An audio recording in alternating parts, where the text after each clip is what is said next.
ఒకటి కాదు, రెండు కాదు, 70,000 పోలీస్ కుటుంబాలకి డిఏలు సరెండర్ లీవ్స్ ఈ రోజు వరకు ఇవ్వలేదు. దీని మీద ఒక్కడు స్పందించడు.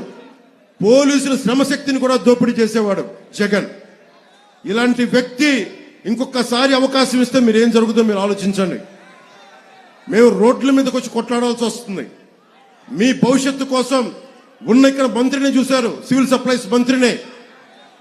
కొడుకు ఒకవైపు, అతను అనుచరులు ఒకవైపు, కనీసం వాళ్ళ దోచుకున్న సొమ్ముతోటి కనీసం ఇక్కడ పరిశ్రమలు కూడా పెట్టాలి. ఎక్కడో తెలంగాణలో బాలానగర్లో ఇక్కడ కూర్చొని స్టీల్ ఫ్యాక్టరీలు పెట్టుకున్నారు. అక్కడికి వెళ్ళి ఇక్కడ దోచేసిన డబ్బుతోటి, ఇక్కడ టీడీఆర్ బాండ్లతోటి దోచేసిన డబ్బుతోటి వెళ్ళి తెలంగాణ హైదరాబాద్ లో బాలానగర్ లో ఫ్యాక్టరీలు పెట్టుకున్నారు. కనీసం అవినీతి డబ్బుతోటి కనీసం ఇక్కడ పరిశ్రమలు పెట్టినా కానీ కొద్దిమంది కనీసం ఉపాధి అవకాశాలను వచ్చిండే. వాడు కనీసం ఆ జ్ఞానం కూడా లేదు ఆ మనుషులకి. ఇది మీరు చాలా ఆలోచించి నిర్ణయం తీసుకోండి. మాకేమవ్వదు. ఆయన చాలా గుండె దిట్టి ఉన్న నాయకుడు. ఆయన జగన్ అకారణంగా ఆయన జైల్లో పెడితే నేను వెళ్ళి చూస్తే ఆయన ఏం బెదర్లా బలంగా నిలబడి ఉన్నాడు. ఆయన దేనికి బెదిరే వ్యక్తి కాదు ఆయన. కానీ నాకు అనిపించింది, ఏదైతే మాట ఇచ్చానో 2021లో వైసీపీ వ్యతిరేక ఓటు చీలకూడదని చెప్పి నేను పదే చెప్పాను. అదే మాట మీద కేంద్ర నాయకత్వానికి తెలియజేశాను. నేను తగ్గాను. నన్ను కావాలంటే విమర్శించారు. ఎందుకు నిలబడ్డానంటే ఆంధ్రప్రదేశ్ యువత, ఆంధ్రప్రదేశ్ భవిష్యత్తు పాడవకుండా ఉండాలంటే నేను ఒక పిసరు తగ్గితే నేనేం తగ్గిపోను. ఎక్కడ నెగ్గాలో కాదు, ఎక్కడ తగ్గాలో తెలియాలి. దేనికి తగ్గాను నేను?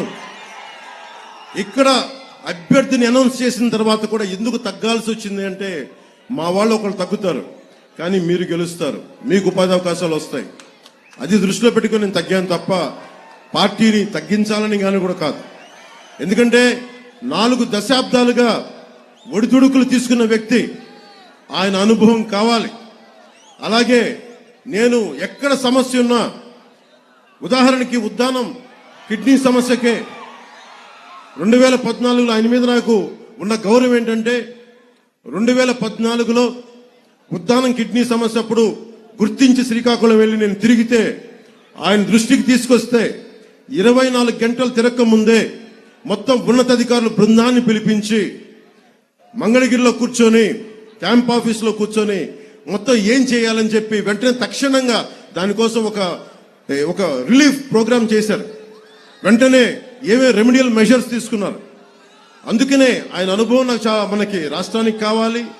అందుకని కూర్చొని నా స్వార్థాన్ని కూడా పక్కన పెట్టి, మన ఆశయాలను కూడా మన ఆశలను కూడా పక్కన పెట్టి, జనసేన నాయకుల తాలూకు తృష్ణను కూడా పక్కన పెట్టి, కేవలం ఆంధ్రప్రదేశ్ ప్రజల ఆకాంక్షను దృష్టిలో పెట్టుకొని నేను ఈ పొత్తుకి చాలా ముందుండి అందరం కలవాలని చెప్పి నేను ముందుకు తీసుకెళ్లాను.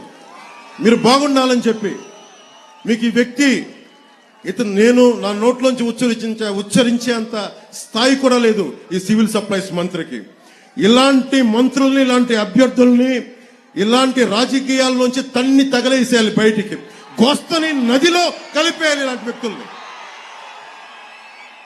ఎంత అలుసు నీకు, ఎంత పొగరు నీకు, ఎంత అహంకారం నీకు, ఎంత దురహంకారం నీకు. రైతు ఏడుస్తా ధాన్యానికి మొలకలు వచ్చినాయి అంటే నువ్వు బూతులు తిడతావా? నీ అహంకారాన్ని నేల కింద రాచే రోజులు వస్తున్నాయి, మర్చిపోకు. నేను ఓట్ల కోసం కానీ నేను ప్రజలు బాగుండాలని ఆకాంక్షించేవాడిని.